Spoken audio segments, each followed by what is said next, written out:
Jeeva history பார்வையாளர்களுக்கு வணக்கம். இன்றைய நேர்காணலில் வரலாற்று ஆய்வாளர், எழுத்தாளர் புதுமடம் ஹலீம் அவர்கள். வணக்கம். வணக்கம் தோழர். தொடர்ச்சியாக முகலாய மன்னர்களுடைய பாபர், ஹுமாயூன், அக்பர், ஜஹாங்கீர், ஷாஜஹான் எல்லாம் நம்ம பார்த்துட்டு வரோம். அந்த கடந்த எபிசோடில் ஃபுல்லாக அது நம்ம பார்த்துருக்கோம். நிறைய பேர் தொடர்ந்து பார்த்துருப்பாங்க. பார்க்காதவங்க இதை பார்த்துட்டு கூட திரும்பி பார்க்கலாம். அந்த வகையில் முகலாய மன்னர்களில் அதிகமாக சர்ச்சைக்கு உள்ளான மன்னர், இன்று வரை கொடூரமான ஆட்சி என்றால் அவுரங்கசீப் ஆட்சி தான். மற்ற மதத்தினரை ரொம்ப கொடுமைப்படுத்திய ஆட்சி என்று சொல்லப்படுகின்ற ஒரு மன்னர் என்றால் அது அவுரங்கசீப் தான். அவுரங்கசீப்பினுடைய ஆட்சியை பற்றி வரலாற்று மாணவர்கள் தெரிந்து கொள்ளணும்னா நீங்கள் என்ன மாதிரியான செய்திகளை சொல்லுங்கள்? நீங்கள் சொன்ன மாதிரி தான் இந்திய வரலாற்றில் அதிகமான ஒரு சர்ச்சைக்குரிய ஒரு மன்னர் என்றால் அவுரங்கசீப் தான். இன்னொரு பார்வையும் பார்க்க வேண்டும். இந்திய தேசத்தில் பல்வேறு தேசங்கள் இருந்தன. தென்னிந்தியாவில் வந்து பார்த்தீங்கன்னா 3-4 நாடு இருக்கும். இந்தியா முழுவதும் எடுத்துக்கிட்டு நூற்றுக்கணக்கான நாடுகள் தான் இந்தியா. இந்தியாவில் ஒட்டுமொத்த இந்தியாவை கூட எடுத்துக்கலாம். நீண்ட நாட்கள் இன்று வரை ஆட்சி செய்த ஒரு மன்னர் அவுரங்கசீப் தான். 50 ஆண்டுகள். ஏப்பா, இந்த தேசத்தை சுதந்திர இந்தியாவில் கூட யாரும் சுதந்திர இந்தியாவில் கூட அப்படி இல்லை. நேரு கூட கண்டினியூஸா கிடையாது. அது எனக்கு தெரிந்து அக்பர் கூட 30 வருடங்கள் ஆட்சி செய்தார். பல்வேறு மன்னர்கள் மௌரிய வம்சத்துல எப்படி ரொம்ப சின்ன வயசுலயே வந்துட்டாரோ. 38 வயசுல ஆட்சிக்கு வந்தவர் 88 வயசு வரைக்கும் ஆட்சி பண்ணினார். அது வரையும் ஒரு மன்னர் உயிரோட இருந்ததே பெருசு. அதான் 88 வயசு இயற்கையான மரணம் தான். 88 வயசு 50 வருடங்கள் ஆட்சி செய்த ஒரு மன்னர். நீண்ட நெடிய காலம் ஒன்று. நீங்க நினைக்கிற மாதிரி சின்ன சின்ன பகுதியெல்லாம் ஆட்சி பண்ணல. இன்னைக்கு இந்தியா முழுவதும் பாகிஸ்தானையை சேர்த்த இந்தியா, பங்களாதேஷையும் சேர்த்து இந்தியாவை ஆட்சி செய்தவர் அவுரங்கசீப். ஒரு அகண்ட இந்தியாவை அகண்ட பாரதத்தை ஆட்சி, ஆப்கானிஸ்தான் வரைக்கும், காபூல்ல இருந்து சென்னை வரைக்கும், அங்க இருந்து இங்க வரைக்கும், லாகூர், இஸ்லாமாபாத், வங்காளம், டாக்கா, இந்த ஒட்டுமொத்த பகுதியையும் ஆட்சி செய்த ஒரு 50 வருட ஆட்சி. அப்போ ஒரு நீண்ட நெடிய ஆட்சி. அது ஒரு ஈஸியான விஷயம் இல்லை. இது ஒன்று. இரண்டாவது, நீங்க சொன்னீங்கல்ல அவுரங்கசீப் மேல இருக்கின்ற இந்த மாதிரியான குற்றச்சாட்டுகள், அது ஒரு குற்றச்சாட்டு மட்டும் இல்லை. அவருடைய சகோதரர்கள் மேல அவருக்கு இருந்த பிரச்சனை ஒரு குற்றச்சாட்டு. அவருக்கும் அவங்க அப்பாவுக்கு இருந்த பிரச்சனை. ஷாஜஹானையை சிறை வைத்தார், நிலவரையில் சிறை வைத்தார், கொடுமைப்படுத்தினார் அப்பாவை. ஷாஜஹான் எபிசோட்லயும் இப்படி நம்ம பேசிருக்கோம். அது ஒரு குற்றச்சாட்டு. இரண்டாவது, ஜிஸ்யா வரி விதித்தார். ஆமா, இதுதான் ரொம்ப மெயின். யானை காலை வச்சு மிதிச்சு கொண்டாரு. மத சகிப்புத்தன்மையற்ற ஒரு நிலையில் ஒரு ஜிஸ்யா வரி விதித்தார். சத்ரபதி சிவாஜியோட முரண்பட்டு இந்துக்களுக்கு எதிரான ஒரு ஆட்சியை அவுரங்கசீப் நடத்தினார்னு சங்க பரிவார் சொல்றதை நம்ம பார்க்குறோம். அப்ப இதெல்லாம் என்ன? அதே மாதிரி இன்னொரு முக்கியமான குற்றச்சாட்டு, சீக்கியர்களோடு முரண்பட்டார், சீக்கியருடைய குருவையே கொலை செய்தார். அப்படி ஒரு குற்றச்சாட்டு இருக்கு. அதனால சீக்கியர்கள் எல்லாருமே கத்தி வச்சிருக்கிறது காரணமே அவுரங்கசீப் தங்களுடைய குருவை கொலை செய்ததுனால அதை பழிவாங்குவதற்கு தான் கத்தி வச்சிருக்காங்க, இப்படிங்கிற ஒரு குற்றச்சாட்டும் இருக்கிறது. அப்ப இந்த குற்றச்சாட்டுகள் எல்லாம் அதற்கான விடைகளை பேசினால்தான் நம்ம அவுரங்கசீப்பை பத்தி பேச முடியும். ஏன்னா மற்ற அரசர்கள் மாதிரி அவர் காதலித்தார், திருமணம் புரிந்தார், குழந்தைகளை பெற்றார், அப்படிங்கிற மாதிரியான வரலாறு அவுரங்கசீப்புடைய வரலாறு அல்ல. பல்வேறு சர்ச்சைகளுக்கான விடைகளை கொடுக்கக்கூடிய வரலாறாக இருக்க முடியும். இப்போ ஷாஜஹானுக்கும் அவருக்கும் மிகப்பெரிய பிரச்சனையை பத்தி நம்ம ஷாஜஹான் எபிசோட்லயே பேசியிருக்கோம். ஷாஜஹானுடைய 14 பிள்ளைகளுக்கு 3ஆவதாக பிறந்தவர் தான் அவுரங்கசீப். 14 பிள்ளைங்க, ஒரே மனைவிக்கு 14 பிள்ளைங்க. அதுலேயே மும்தாஜ் இறந்து போனதை பற்றியும் பேசியிருக்கோம். ஷாஜஹான், அவுரங்கசீப் இவர்களுக்குள்ள முரண்பாடை பற்றி நம்ம நிறைய பேசணும். குறிப்பாக அந்த தாரா முதல் மகனுக்கு தான் ஆட்சியை கொடுக்கணும்னு சொல்லிட்டு அவுரங்கசீப்பை நாடு கடத்தி, நீ அந்த ஊருக்கு போ, இங்கே போ, கஷ்டமான வேலைகளை, பெங்களூர் சைடா கர்நாடகா சைடா, தக்காணம் அந்த பகுதியில் போய் ஆட்சியை புரி வர. இது இன்னும் சொல்கிறேனே, அந்த காலகட்டத்தில் இளவரசர்களுக்கு வந்து பேட்டா கொடுப்பாங்க. அரசராக இருக்கிறவர்கள் இளவரசர்களுக்கு வருடத்திற்கு பேட்டா கொடுப்பாங்க. அதில் கூட பார்த்தீங்கன்னா ஷாஜஹானுடைய மகன், மூத்த மகனுக்கு வருடத்திற்கு 1000 ரூபாய். இதுல அவுரங்கசீப் நம்மால் எழுத பதிவுப்பட்டது தான் 1000 ரூபாய். யாருக்கு? முராத்துக்கு 1000 ரூபாய், அவுரங்கசீப்புக்கு 500 ரூபாய் தான். இந்த அளவுக்கு பாகுபாடு அண்ணன் தம்பிங்கனாலயா? இல்ல, பிடித்த மகன் பிடிக்காத மகன் அப்படிங்கிற முரண்பாடு. இதெல்லாம் தாண்டித்தான் அவர் இருக்கிறார். இந்த இடத்துல வந்து எப்படின்னா, ஒரு ஆட்சியாளர்கள் யார் அப்படிங்கிற, அடுத்து ஷாஜஹானுக்கு அப்புறம் யார் ஆட்சியை பிடிக்க போறாங்கன்னா முராத்னு சொல்லிட்டு ஷாஜஹான் டிக்ளேர் பண்றார். இல்லை, நான் தான் அரசராக வருவேன் என்று அவுரங்கசீப் போராடுறார். ஏற்கனவே இன்னொரு மகன் முராத்துங்கிறவன் வங்காளத்தை ஆட்சி செய்கிறான். இப்படி பல்வேறு பிரச்சனைக்கு இடையில முராத்தை வெற்றி கொண்டு ஆட்சியை பிடிக்கிறார் அவுரங்கசீப். எல்லாம் என்ன சொல்றாங்கன்னா ஒரு கூட பிறந்த சகோதரனையே வந்து கொலை பண்ணிட்டார் அவுரங்கசீப். ஆனால் கொலை பண்ணல. ஷாஜஹானுக்கு தூபம் போட்டுக்கிட்டே இருக்கிறாரு முராத் கூட இருந்துகிட்டே. அவுரங்கசீப் இப்படி பண்றான், அப்படி பண்றான், அவன் சரியில்லை, உங்க பேச்சை கேட்கிறானா, நீங்க சொல்லி விட்டதை செய்யறானா, அதை நம்புறார். பல்வேறு இதனால ஷாஜஹான் அவுரங்கசீப் மேல மிகப்பெரிய ஒரு கோபத்தை தான் வச்சுட்டு இருக்கார். இதுதான் நிலைமை. இந்த இடத்தில் ஒரு கட்டத்தில் அவுரங்கசீப் எப்படி வர்றாருன்னா, ஷாஜஹானும் முராத்தும் ஒரு இஸ்லாமிய ஆட்சியை செய்யவில்லை, ஒரு ஹராமான ஆட்சியை செய்கிறார்கள். அங்க பார்த்தீங்கன்னா ஒரே மது மங்கையாகத்தான் நடந்துகிட்டு இருக்கு. ஓபியம் சாப்பிட்றாங்க. எப்போ பார்த்தா அரசவையில வந்து பெண்களை வைத்து ஆட வைத்து பார்த்து கொண்டிருக்கிறார்கள். இது இஸ்லாத்துக்கு விரோதமான ஆட்சி. அப்பா மீது கடிதம் எழுதுகிறார். கடித போக்குவரத்துல இந்த மாதிரிலாம் ஆட்சியை விடுங்க, இது ஏற்றுக்கொள்ள முடியாது அப்படின்னு. இது பல்வேறு விஷயமா முராத் சொல்லி இல்ல அவுரங்கசீப் இந்த பக்கமே வரக்கூடாதுன்ற போது அவுரங்கசீப் பெரும் படையை திரட்டி கொண்டு ஆக்ராவுக்கு வர்றார். முராத் வந்து தப்பிச்சு ஓடிடுறார். ஏன்னா பெரும் படையோட வர்றார். இயற்கையில் அவுரங்கசீப் ஒரு பெரிய வீரன் தான் மற்ற சகோதரர்களை பார்க்கும்போது. ஏன்னா தக்காணத்தை ஆட்சி பண்றாரு, மகாராஷ்டிராவை ஆட்சி பண்றாரு.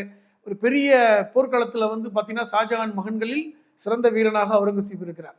அப்ப ஆக்ராவுக்கு வந்த அப்புறம் பாத்தீங்கன்னா முராத் தப்பிச்சு ஓடுறார். ஷாஜஹான் என்ன பண்றாரு, கடிதம் எழுதுறார். என்ன நீ கொலை பண்ண வர்றியா, ஒரு பெத்த தந்தையவே கொலை பண்ண வர்றியா அப்படின்னு. இதுக்கு பதில் எழுதுறார். அன்பு தந்தையே, இந்த கடிதம் இன்னும் பாதுகாப்பா இருக்கு. அன்பு தந்தையே, நான் அல்லாவிற்கு பயப்படுகிறேன், எனது தந்தையை நான் கொல்ல மாட்டேன். என்னுடைய சகோதரன் முராத்துடைய பேச்சை கேட்டு ஒரு மோசமான ஆட்சியை செய்து கொண்டிருக்கின்ற உங்களை தடுக்க மட்டும்தான் வர்றேன். நீங்களே பேரரசராக இருங்கள், நான் அங்க வந்து உங்களின் கீழ் பணியாற்ற தயாராக இருக்கேன்னு சொல்லி நம்பல ஷாஜஹான். இதுல என்னன்னா, ஷாஜஹானுடைய 14 பிள்ளைகளில் 2 பெண் குழந்தைகள் முக்கியமானவர்கள். ஜஹானாரா பேகம்னு ஒரு பெண்மணி, அதே மாதிரி பார்த்தீங்கன்னா ரோஷன் ஷான்னு பெண்மணி. இந்த ஜஹானாரா பேகம் திருமணமே முடிக்காத பெண்மணி. அதாவது தந்தையை பார்த்து கொள்வதற்காகவே வாழ்க்கையை அர்ப்பணித்த பெண்மணி. இஸ்லாத்துல கண்டிப்பா உண்டு, ஆனா அவங்க பண்ணல. அப்ப அந்த பெண்மணியோட தான் அவுரங்கசீப்புக்கு ரொம்ப நெருக்கமான அண்ணன் தங்கை உறவுல ரொம்ப நெருக்கம். அத்தாவை பார்த்துக்கோ, நீ ஒன்றும் பிரச்சனை இல்லை, நான் அப்பாவை கொல்ல வரல, நீ சொல்லு அப்பாட்ட. அந்த நம்பிக்கையில் தான் ஷாஜஹான் இருக்காரு. தாரா ஓடி போயிட்டாப்புல வந்து இடத்தை பிடிக்கும் பொழுது ஷாஜஹானை அந்த மாளிகையை கைப்பற்றும் பொழுது அவுரங்கசீப்போட செய்தி என்னன்னா, நான் உங்களுக்கு முழு சுதந்திரம் கொடுக்குறேன், உங்களுக்கு வயசாயிடுச்சு, நான் ஆட்சியை பிடிச்சிட்டேன். அப்பொழுது அவுரங்கசீப்புக்கு 38 வயசு. ஆட்சியை பிடிச்சிட்டேன், நீங்கள் வந்து தாராளமாக இந்த அரண்மனைக்குள் இருங்க, நிலவரைக்குள் இருங்க, மேலே உப்பரையில் போய் தாஜ்மஹாலை பாருங்க, உங்களை பாற்றுக்கொள்வதற்கு ஜஹானாரா இருக்கிறாங்க, தங்கச்சி இருக்கா, அதாவது சகோதரி இருக்கா, நான் உங்களை ஒன்று சொல்ல மாட்டேன்னு சொல்லிட்டு அந்த இதில் வைக்கிறான். காரணம் என்னென்றால் ஷாஜஹானுக்கு ஒரு குணம் இருந்தது. பெத்த மக்களுக்குள்ளேயே பார்த்தீங்கன்னா மூட்டி விடுறது, பிரச்சனை பண்றது. ஒன்னே உதாரணம் சொல்றேங்க, அவுரங்கசீப்போட மகன் முகமது சுல்தான், அந்த முகமது சுல்தானுக்கு ஷாஜஹான் ஒரு கடிதம் எழுதுறார். அப்பெல்லாம் கடித போக்குவரத்து என்ன எழுதுறார், அன்பு பேரனே, நான் உனக்கு ஆதரவு கொடுக்கிறேன், நீ அவுரங்கசீப்பை வீழ்த்தி விட்டால் நீ தான் அரசன். சொந்த பேரனுக்கு கடிதம். அப்படிப்பட்ட ஒரு ஆள் தான் அப்பனை வீழ்த்தி, அப்படிப்பட்ட ஒரு நபர் தான் ஷாஜஹான். நம்ம ஷாஜஹானை காதல் மன்னரா இளவரசனா பார்த்த காலம் முடிஞ்சு போச்சு. அதை தாண்டி இப்படி ஒரு முகம். அவுரங்கசீப்புக்கு அந்த கடிதம் கிடைக்குது. அப்பொழுதுமே அவுரங்கசீப் ஷாஜஹான் மேல் கோவப்படலை, அவரை கொலை பண்ணலை, அவருடைய வாழ்வு முடியும் வரை பாதுகாத்து வைத்திருந்தார் சகோதரியை வச்சுக்கிட்டு. அது ஒரு குற்றச்சாட்டுக்காக சொல்றேன். இது ஒரு பக்கம். இன்னொரு பக்கம் ஜிஸ்யா வரின்னு நீங்க சொன்னீங்க பாத்தீங்களா, அவுரங்கசீப் ஒரு 1695, அதாவது 1658 இருந்து ஆட்சி புரிகிறார். இந்துக்களுக்கு ஜிஸ்யா வரி விதித்தார் என்று வரலாற்றுல அவரை பத்தி ஒரு பெரிய என்னன்னா, ரொம்ப கொடுங்கோல் ஆட்சி பண்ணாரு, இந்துக்களுக்கு மட்டும்தான் வரி, முஸ்லீம்களுக்கு வரி கிடையாது அப்படின்னு. இதை பத்தி ஒரு புத்தகம் வரலாற்று ஆசிரியரால் எழுதப்பட்டது. ரொமிலா தப்பார், இன்னைக்கு இருக்கின்ற வரலாற்று ஒரு மிகப்பெரிய ஒரு முன்னத்தி எல்லாருக்கும் அவர் எழுதின புத்தகத்திலேயே அவுரங்கசீப் ஜிஸ்யா வரி விதித்தாரா, ஏன் விதித்தார்னு ஒரு புத்தகம் எழுதியிருக்காங்க. அதுல என்ன சொல்றாங்கன்னா, ஜிஸ்யா வரி முஸ்லீம்கள் அல்லாதவர்களுக்கு விதிக்கப்பட்டது தான், ஆனால் அதுல எக்ஸெப்ஷன் கேஸ் இருக்கு. என்ன, பெண்களுக்கு ஜிஸ்யா வரி கிடையாது, இந்து பெண்களுக்கு ஜிஸ்யா வரி இல்லை, இந்து வயதானவர்களுக்கு ஜிஸ்யா வரி இல்லை, குழந்தை சிறுவர்களுக்கு ஜிஸ்யா வரி இல்லை. ஒன்று, அதுல ஒரு கிளாசிபிகேஷன் கொடுத்திருக்காரு, அது யாருமே பேசல. ஒரு ஸ்லாப், வருடத்திற்கு 52 ரூபாய் வரை வருமானம் உள்ளவர்களுக்கு ஜிஸ்யா வரி இல்லை. அதாவது அந்த காலகட்டத்தில் ஒரு மாதம் 4 ரூபாய் நீங்க வருமானம் வந்தா வாழ்ந்துடலாம், 4 ரூபாய் என்பது இந்த காலத்துல ஒரு 50,000 கணக்கு. 4 ரூபாங்கிறது 50,000. அந்த பணம் வருமானம் வந்துச்சுன்னா உங்களுக்கு ஜிஸ்யா வரி இல்லை. அந்த வருடத்திற்கு 52 ரூபாய்க்கு மேல போச்சுன்னா 3.5 ரூபாய் உங்களுக்கு ஜிஸ்யா வரி, 250 ரூபாய் வரைக்கும். கிட்டத்தட்ட இப்ப இந்த காலத்துல சொல்ல போனா ஒரு 5 லட்சத்திலிருந்து 25 லட்சம் வருமானம் உள்ளவர்களுக்கு ஒரு 30,000 ரூபாய் டாக்ஸ் போடுற மாதிரி போட்டிருக்காரு. அப்ப ஏன் முஸ்லீம்களுக்கு போடலையா? ஏன் அப்படி இந்துக்களுக்கு மட்டும் போடணும்? இப்ப இதுல கிளாஸ் எக்ஸெப்ஷன் விட்டுட்டாங்க. இஸ்லாமியர்களுக்கு 2.5 விழுக்காடு ஸ்ட்ரைட்டாவே வரி போட்டார். அது ஜக்காத்து வரி. இஸ்லாமிய சரீகத்துல முஸ்லீம்கள் 2.5 விழுக்காடு வரி செலுத்தணும், அதாவது ஜக்காத்து கொடுக்கணும். இதை அரசாங்கமே வரி வசூல் செய்தாங்க. ஒன்று. இவர்களுக்கு பார்த்தீங்கன்னா இன்னும் சொல்ல போனா கோயில்களுக்கு ஜிஸ்யா வரி கிடையாது, கோயில்ல வேலை பார்க்கின்ற பார்ப்பனர்களுக்கு ஜிஸ்யா வரி கிடையாது, துறவிகளுக்கு ஜிஸ்யா வரி கிடையாது, மடங்களுக்கு ஜிஸ்யா வரி கிடையாது. யாருக்கு ஜிஸ்யா வரி? வசதி படைத்தவர்களுக்கு. அதுலயும் ஒரு கிளாசிபிகேஷன் வச்சார். இந்த வசதி படைத்தவர்கள் அரசாங்கத்தில் பணியாற்றினால் ஜிஸ்யா வரி கிடையாது. இராணுவத்தில் பணியாற்றினா, அல்லது அரசவையில் பணியாற்றினா, அமைச்சராக இருந்தா, அல்லது அரசவையில் இருக்கின்ற ஏதாவது ஒரு பணியை செய்தால் ஜிஸ்யா வரி கிடையாது. இதைத்தான் என்ன பண்ணிட்டாங்க பெரும் பணக்காரர்கள், இந்துக்களுக்கு ஜிஸ்யா வரி விதித்தார்னு மொத்தமா எழுதி அவர் மேல ஒரு அபாண்டமா ஒரு குற்றச்சாட்டு வச்சாங்க. அதாவது இதுக்கு அப்புறம் அதை பற்றி வரக்கூடிய விமர்சனம், முஸ்லிம்களுக்கு அந்த வரி இல்லை, ஆனா இந்துக்களுக்கு மட்டும் விதிச்சாரு. ஆனா முஸ்லிம்களுக்கு 2.5 விழுக்காடு வரி இருக்கு. அது இவங்க சரி சட்டப்படி 52 ரூபாய் வரைக்கும் பாத்தீங்கன்னா இந்துக்களுக்கு வரி இல்லை. ஆனால் முஸ்லிம்களுக்கு 52 ரூபாய்க்கு 2.5 விழுக்காடு வரி இருந்தது. இப்போ 100 ரூபாய் உதாரணம் சொல்றேன். இப்போ ஒரு 200 ரூபாய் வருடத்திற்கு வருமானம் வாங்குறாங்கன்னு வைங்களேன். அப்போ ஜிஸ்யா வரி பிரகாரம் 7 ரூபாய் கட்டணும். ஆனால் சரியத் இங்க பிரகாரம் 5 ரூபாய் கட்டணும். வரி இருந்தது, அதில் கூடுதல் குறைவாக இருந்தது, அதெல்லாம் உண்மைதான். ஆனால் யாருக்கு வரி விதித்தார்கள் என்றால் அந்த எக்ஸப்ஷனல் கேஸை தவிர பெண்களுக்கு, பெரியவங்களுக்கு, 6 மாதம் உடம்பு முடியாம இருந்தா ஜிஸ்யா வரி கிடையாது, இறந்து போனவருடைய சொத்துக்களுக்கு ஜிஸ்யா வரி கிடையாது. இதை எழுதுறாரு அவர், ருமிலா தப்பர் எழுதுறாங்க. ஆனா முஸ்லிம்களுக்கு இந்த கான்செப்ட் கிடையாது. சரீகத்துல இருக்கிற மாதிரி ஒட்டுமொத்த சொத்துக்கு 2.5 விழுக்காடு ஜகாத் வரி. அதாவது வாரிசு இல்லாத சொத்துக்களுக்கு ஜிஸ்யா வரி கிடையாது. பெண்களுக்கு கிடையாது, எவ்வளவு வசதி இருந்தாலும் பெண்கள் சொத்துக்களுக்கு கிடையாது. இந்துக்களுடைய மடங்களுக்கு கிடையாது, துறவிகளுக்கு கிடையாது. இப்படி விதிவிலக்கு கொடுக்கப்பட்டு தான். அதை விட இன்னொன்று ரமிலா தப்பர் எழுதுறாங்க. இவர் ஜிஸ்யா வரியை பத்தி பேசுறாங்களே, முகலாயர் ஆட்சி காலத்தில், அக்பர் ஆட்சி காலத்தில் கூட இந்துக்கள் மேல் 80 விதமான வரிகள் இருந்தன. அதை அவுரங்கசீப் நீக்கினார். உதாரணத்துக்கு சொல்றேன், கங்கையில குளிப்பதற்கு வரி இருந்துச்சுங்க. நீங்க போய் கங்கையில யாரு குளிச்சாலும் வரி கட்டிட்டு தான் குளிக்கணும். அதை அவுரங்கசீப் நீக்கினார். கங்கையில அஸ்தியை கரைக்கிறதுக்கு வரி இருந்துச்சு. இறந்து போனவருடைய அஸ்தியை கரைக்க என்பது இந்துக்களுடைய பழக்கம், நம்பிக்கை. அதை ஷாஜஹான் காலம் வரைக்கும் வரி இருந்தது. அவுரங்கசீப் என்ன அஸ்தியை கரைக்கிறதுக்கெல்லாம் எதிராக வரி நீக்கினார்.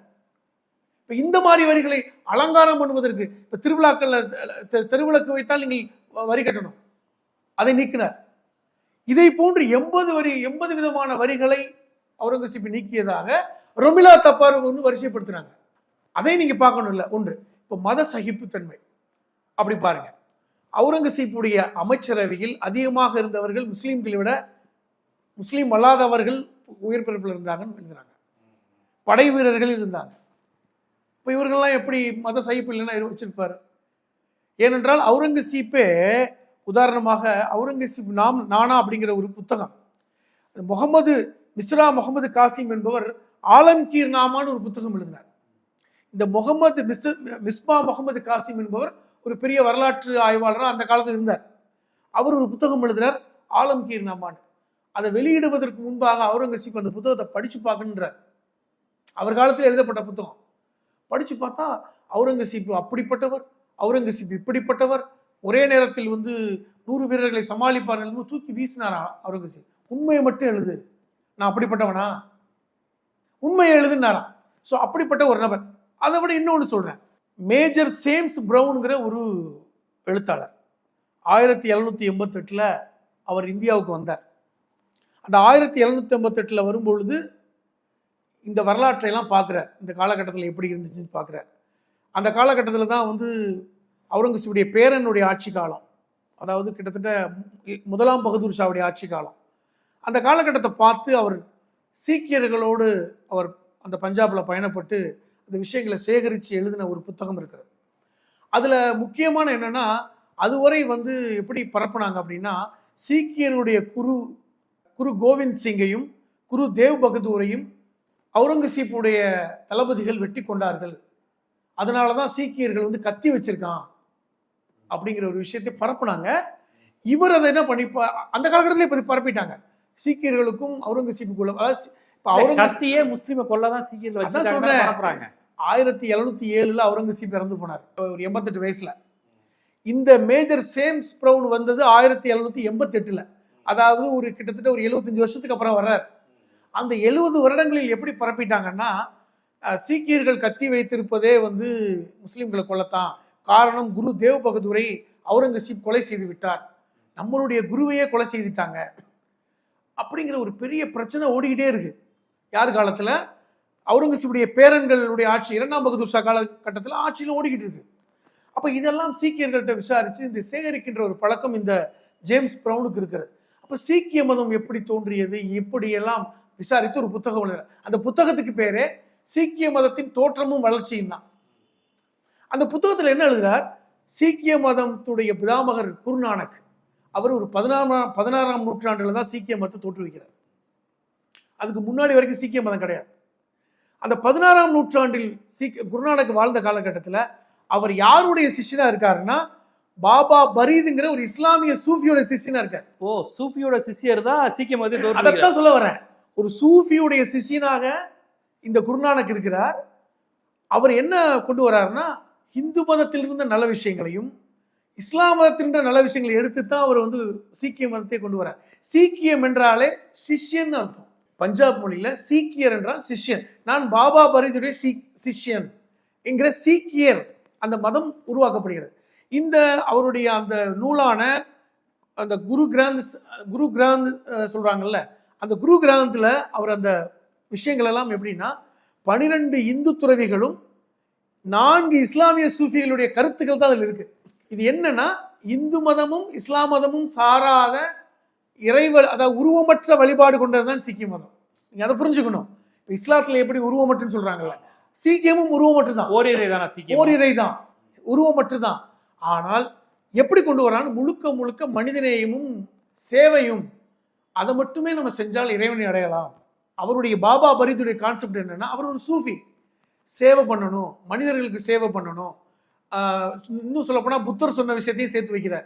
ஆசைகளை கைவிடணும், பேராசையை கைவிடணும். இதுதான் அந்த குரு கிரந்தத்தில் சொல்லப்பட்ட செய்தி. இப்படித்தான் அந்த சீக்கிய மதம் வருகிறது. அப்ப அந்த சீக்கிய மதம் என்பது குரானையும் நீங்கள் ஓதலாம் என்று சொன்னவர் குருநானக். எப்படி வந்து குரு கிராந்தை நீங்க ஓதுவதை போன்று குரானையும் நீங்கள் ஓதுங்கள். இப்ப இரண்டுமே நம்மளுடைய மதத்திற்கான ஏற்ற விஷயம்தான் அப்படின்னு தான் சொல்றார். ஆனால் இரண்டுக்கும் பொதுவாக அனைவரும் நீங்க வரலாம், இந்துக்களும் முஸ்லீம்களும் இணைந்து இதுல வரலாம்னு சொல்லி தான் சீக்கிய மதத்தை தோற்றுவிக்கிறார். அவர் வழியில வந்தவர் தான் குரு தேவ் பகதூர். அவுரங்கசீப் காலத்துல 15ஆம் நூற்றாண்டுல சீக்கிய மதம் தோற்றுவிக்கப்படுது. இந்த குரு தேவ் பகதூர் அவுரங்கசீப் காலத்துல இருக்கார். இந்த குரு தேவ் பகதூர் யாருன்னா, அவர் அவுரங்கசீப் படையில் வேலை பார்த்த ஒரு படை தளபதி. இது நல்லா புரிஞ்சுக்கணும். படை தளபதியாக இருந்து என்ன செய்யறாரு, அவர் வந்து சீக்கிய குருவாக மாறுறார். அப்படி மாறினாலும் அவர் என்ன பண்றாரு, படை தளபதியை போல நடந்துக்கிறாரு, வரி வசூல் பண்றாரு, முகலாயரத்திற்கு எதிரான விஷயங்களையும் முன்னெடுக்கிறாரு. அது அவுரங்கசீப்புக்கு ஒரு பெரிய இடைஞ்சல்னால யுத்தம் நடக்கிறது. குரு பகதூருடைய படைக்கும் அவுரங்கசீப்பு யுத்தத்தில் தான் கொல்லப்படுறார். நீங்க குரு பகதூரை கொண்டுட்டாங்கன்னு சொல்லி பேசுறாங்க, ஆனால் நடந்த யுத்தத்தில் குரு பகதூர் கொல்லப்படுறார். உடனே சீக்கியர்கள் எல்லாம் வந்து இந்த முஸ்லிம்களை எதிர்க்க வேண்டும் என்று கத்தி கொண்டு வர வேண்டும் என்று குரு கோவிந்த் சொல்லியதாக அடுத்து வந்த குரு எல்லாரும் கத்தி வச்சிருக்காங்க. இது வந்து ஒரு முரண்பாடு, அவுரங்கசீப்புக்கும் இதற்கும் சம்பந்தம் இல்லை. இந்த குரு தேவ பகதூர் செய்த இந்த புரட்சி, அவர் செய்த சூழ்ச்சியின் காரணமாக நடந்த யுத்தம் என்று இந்த மேஜர் ஜேம்ஸ் பிரவுன் எழுதுறார். இது இன்னமும் இருக்கு. இது ஒரு ஏன்னா இப்ப பரவலா இந்த குற்றச்சாட்டை வைக்கிறாங்கல்ல, அதற்கு பதில். இப்ப இது எல்லாமே அவுரங்கசீப் மேல் சொல்லப்பட்ட ஒன்று. அப்ப அவர் மத சகிப்புத்தன்மையற்றவர்னு சொன்னது தவறு. 80 விதமான வரிகளை நீக்கினார். அது ஜிஸ்யா வரி கூட எப்படிங்கிறத நம்ம கிளாசிபிகேஷன் கொடுத்தோம். 4வது முக்கியமான விஷயம், சத்ரபதி சிவாஜியோடு மிகப்பெரிய அளவில் முரண்பட்டு சண்டை போட்டார். சத்ரபதி சிவாஜி இந்துக்களுடைய பிம்பம், அவர் இந்துக்களுடைய ப்ரொஜெக்ஷன். அப்போ முகலாயர்களுக்கும் சிவாஜிக்குமான யுத்தம் என்பது இந்து முஸ்லீம் யுத்தமாக மகாராஷ்டிரத்தில் பரப்பப்பட்டது. இது ஒரு மிகப்பெரிய ஒரு குற்றச்சாட்டு.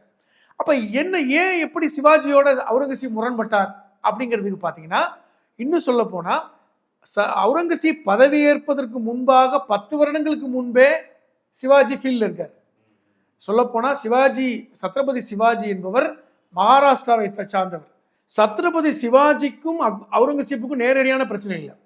மகாராஷ்டிரால ஒரு பகுதியை ஆட்சி செய்தவர்கள் பார்ப்பனர்கள், பேஷ்வாக்கள். கரெக்டா சொல்றீங்க, எக்ஸாக்ட்லி பேஷ்வாக்கள். இந்த பேஷ்வாக்களுக்கும் சிவாஜிக்கும் பிரச்சனை வருது. அடிப்படையில் சிவாஜி சத்திரியர் அல்ல, அவர் ஒரு விவசாயி. சத்ரபதி சிவாஜியுடைய தந்தையார் இந்த பேஷ்வாக்கள் வேலை பார்க்கிறார், ஒரு திவான் மாதிரி இருக்கார். இந்த நிலங்கள், இவர்களுடைய நிலங்களை கையகப்படுத்துனதுனால கோபம் கொண்டு எழுந்தவர் தான் சிவாஜி. எங்க நிலங்களை கையப்படுத்திட்டாங்க, அப்பா எவ்வளவு சொல்றாரு, பரவாயில்ல, அரசருடைய நம்ம வரி கட்டணும், அவங்களுக்கு நம்ம இதெல்லாம் செய்யணுன்ற போது முடியாதுன்னு சொல்லிட்டு அரசுக்கு எதிராக கிளர்ச்சி எழுந்தவர் தான் சிவாஜி. அந்த அரசுக்கு அந்த பேஷ்வாக்களிடம் யாரு தளபதியா இருக்காருன்னா அப்சல் கான், ஒரு முஸ்லீம் தலைவராக. நல்லா புரிஞ்சுங்க, அந்த காலகட்டத்தில் இந்து மன்னரிடம் முஸ்லீம்கள் படைத்தலைவராக இருப்பாங்க, முஸ்லீம் மன்னர்களிடம் ரஜபுத்திரர்கள் படைத்த தளபதியா இருப்பாங்க. அங்க மதமே பிரச்சனை இல்லை, யார் மன்னர் யாருக்கு விசுவாசமா இருக்கணும், அவ்வளவுதான் மேட்டர். மேக்ஸிமம் அண்ணன் தான் தம்பிக்கு செய்வான், அப்படிதான் அப்பா பையன் சட்டை, இதுதான் அங்கதான் இருக்கும். அண்ணன் தம்பிக்கு முஸ்லீம் மன்னர்கள்ட்டையும் உண்டு. அப்ப அந்த அப்சல் கான் படையெடுத்து வர்றாரு சத்ரபதி சிவாஜில. அதில் நடந்த பிரச்சனையில் அப்சல் கான் கொல்லப்படுறார். அப்ப கூட அவுரங்கசீப் வரல, ஒரு இஸ்லாமிய தளபதியை கொண்டுட்டாங்கன்னு, ஏன்னா நம்ம நாட்டை சார்ந்தவர் இல்லையே அப்படின்னு. எங்க பிரச்சனை வருதுன்னா 1658, இதையும் ரொமிலா தப்பார் பதிவு பண்ணியிருக்காரு. 1658 அப்பொழுதுதான் அவுரங்கசீப் பதவியேற்ற நேரம். அப்பொழுது பிரச்சனை பெரிய அளவில் வரல. 1664 ஓரளவிற்கு ஒரு 10 வருஷம் ஆட்சி, 12 வருஷம் ஆட்சியை நடத்திட்டு இருக்கும் பொழுது சூரத்துங்கிற நகரம் இருக்கு எங்க குஜராத்ல. இந்த சூரத்துங்கிற நகரம் குஜராத்ல ஒரு முக்கியமான துறைமுகம். வெளிநாட்டிலிருந்து வருகின்ற கப்பல்கள் அங்கதான் வரும். சூரத் நேரடியாக முகலாயருடைய ஆட்சியின் கீழ் இருக்கிறது. அதற்கென்று ஒரு ஆளுநரை நியமிச்சு வச்சிருக்காரு. அந்த காலகட்டத்தில் ஹஜ்ஜுக்கு பயணமாகுவதற்காக 2 கப்பல்கள் தயாராக இருக்கின்றன. பெரும் பணங்கள்லாம் ஏற்றிக்கிட்டு அந்த வெளிநாட்டு கப்பல்கள். அப்பொழுதுதான் இந்த வெளிநாட்டு பயணிகள் வர்றாங்க, பிரிட்டிஷ்ல இருந்தும் பிரான்ஸ்ல இருந்தும் எல்லாம் அங்கதான் இறங்குவாங்க. ஒரு பணக்கார துறைமுகம். இன்னைக்கும் சூரத் பணக்கார துறைமுகம் தான். ஆமா ஆமா, இன்னைக்கும் அதானியுடைய கையில தான் இருக்கு. உதாரணமா சொல்ல போனா அன்னைக்கு அவுரங்கசீப் கையில இருந்துச்சு, இன்னைக்கு அதானி கையில இருக்கு. அப்ப அந்த துறைமுகத்துல கொள்ளையடிக்க வேண்டும் என்று சிவாஜி வர. சரி, ஏன்னா அவருக்கு நிலம் வேணும், ராஜாவாகணும். அதுவரை அவர் ராஜா இல்லை, இந்த மாதிரி ஒரு கொள்ளையடிக்கிற ஒரு ஆளா தான் இருக்காரு. என்ன பண்றாரு, இந்த கப்பல்களை கொள்ளையடிக்கிறார். அது அவுரங்கசீப்புக்கு கோபத்தை உண்டு பண்ணுது. ஏன்னா நம்ம ஆட்சி செய்யற இடம், இந்த கப்பல்கள் எல்லாமே நமக்கு சொந்தமானது, அதை கொள்ளையடிக்கிறவன, அதுதான் சிவாஜிக்கும் அவுரங்கசீப்புக்கும் முரண்பாடு வருது. இவருக்கு மராத்தி வரையும் இடம் இருக்கு அவுரங்கசீப். ஆமா, அவுரங்கசீப்புக்கு தான் இந்தியா முழுவதும், சென்னை வரைக்கும் அவருக்கு தொடர்பு வந்துருச்சு. சென்னை வரைக்கும் தொடர்பு வந்துருச்சு, காபூல் வரைக்கும் தொடர்பு இருக்கு, லாகூர், இஸ்தான்புல், வங்காளம் சொல்லி ஒரு மிக நிலப்பரப்பு. ஒரு இன்னைக்கு இருக்கின்ற 3 நாடுகளையும் ஆட்சி செய்கிற ஒரே ஒருத்தர் அவுரங்கசீப் தான். வேற யாரும் அப்படி ஆட்சி செய்யல.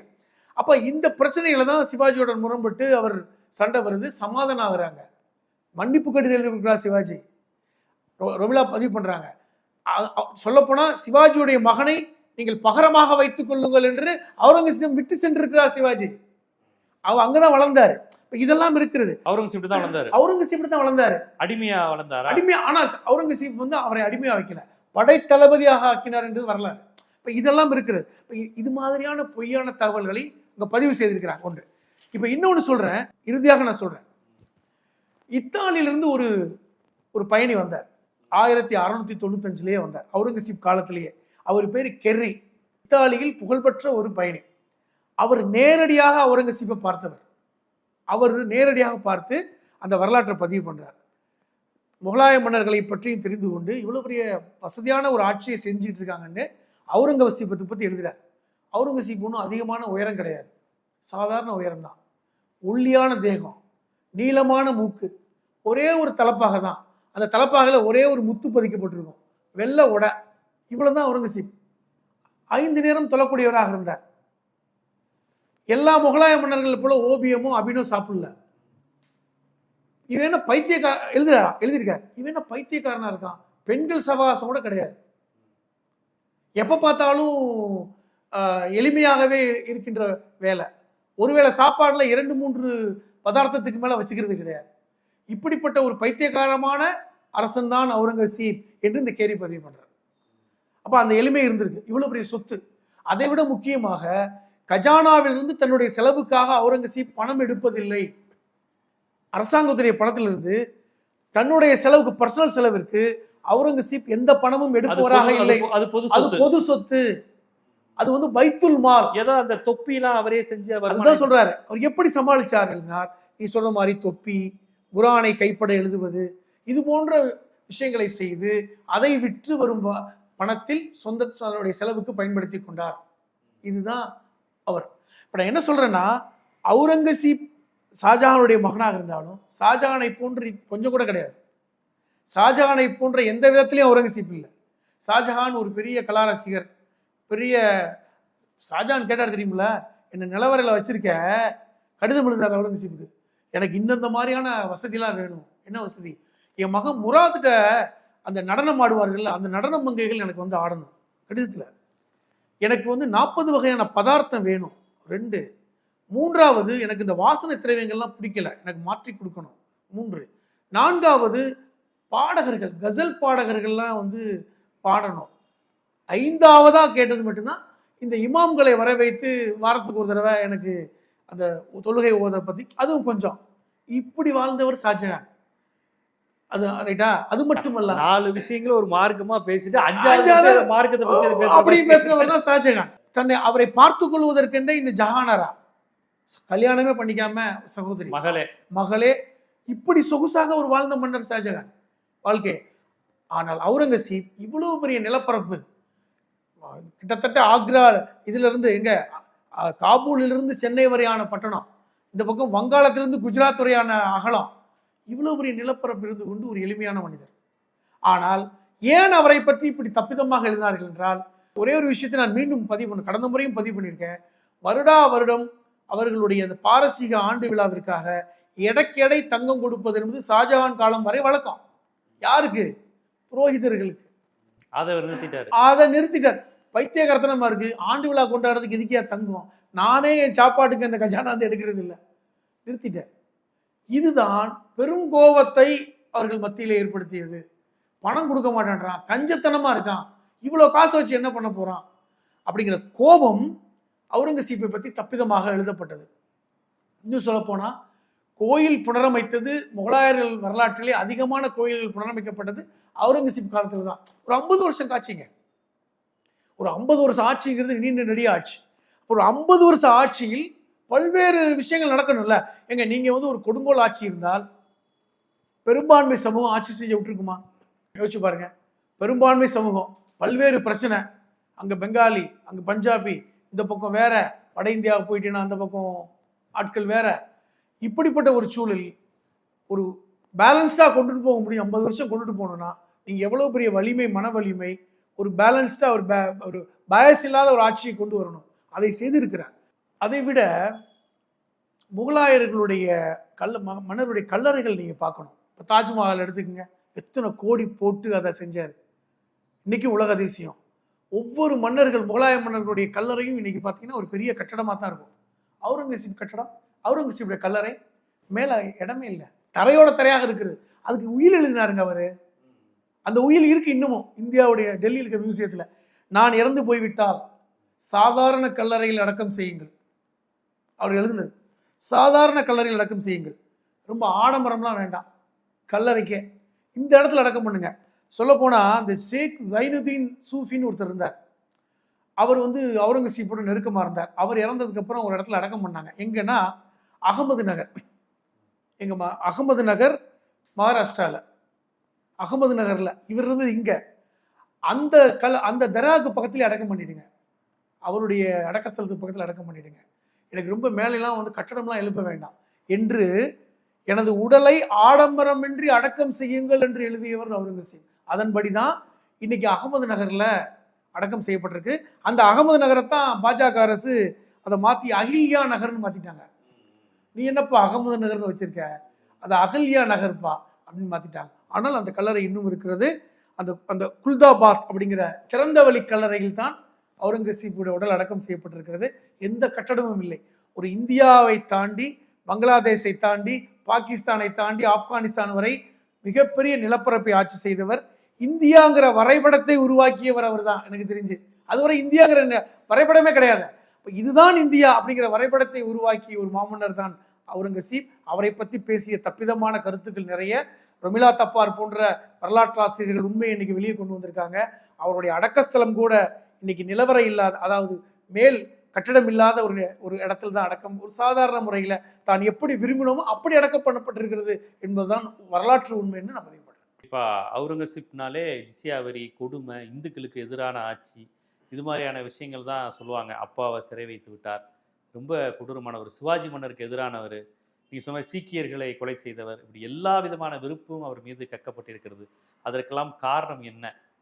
அவர் செய்த சில நல்ல விஷயங்கள், ஆடம்பரம் இல்லாத எளிமையான செய்திகளை அவருக்கு எதிராக வரலாற்றில் பிற்காலத்தில் திட்டமிட்டு சித்தரித்திருக்கிறார்கள்ங்கிற வரலாற்று உண்மைகளை நம்ம வரலாற்றை அறிந்து கொள்ள துடியாய் துடித்து கொண்டிருக்கும் மாணவர்களுக்கு ரொம்ப விரிவாக, விளக்கமாக, விலாவரியாக எடுத்து வச்சிருக்கீங்க. ரொம்ப நன்றி.